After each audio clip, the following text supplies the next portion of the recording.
Hello, mambo vipi Mtanzania? Bwana, kijiweni kwetu kama kawaida, kijiwe chetu cha kukumbushana mambo ya msingi. Sisi tunakumbushana, tufundishani. Kumekuwa na wimbi kubwa la matumizi ya mitandao ya kijamii. Of course imekuwa na faida na hasara, lakini hasara ni wewe utakavyotaka kuitumia.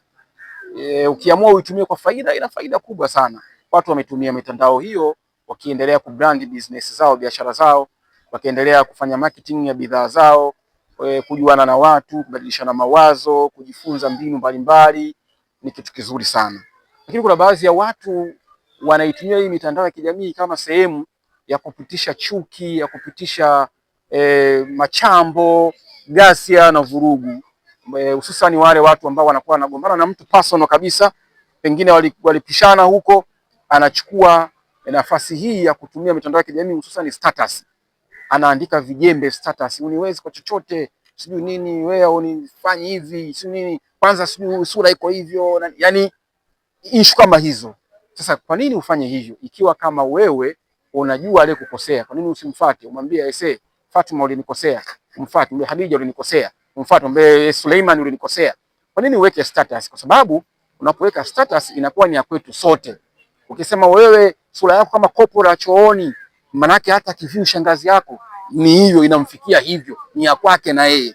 Akiview mjomba wako, akiview mama, akiview baba, wote wanakuta. Lakini kumbuka unashusha hadhi yako, unashusha status yako katika jamii.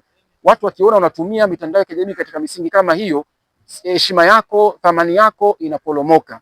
Badala yake ni vizuri ukamfuata mtu direct, aweza kumpigia simu, ukamueleza bwana ulinikosea 1, 2, 3, akiwa muelewa atakuomba msamaha, mambo yataisha. Lakini kuna wengine wale ambao wao wanawakosea watu na hawataki kuonekana kwamba wao wamekosea. Wanachokifanya, anaingia status, anaweka vijembe, usifanye hivyo. Kama umemkosea mtu, acha kutafuta memes, acha kutafuta status ambazo zitakuwa zinabeba ujinga wako, ukazidi kuendeleza kuweka ujinga status, ukafikiri kwamba ni suluhu. Hapana. Kama wewe unajua umemkosea mtu, mfuate, muombe msamaha, na sio kutafuta memes za kusapoti ujinga wako. Utakuwa mjinga daima. Nikukumbushana tu katika kijiwe chetu hiki, Awadhi Palangu, uifollow hii page kwa ajili ya kupata madini yote. Stambala above time. Thank you.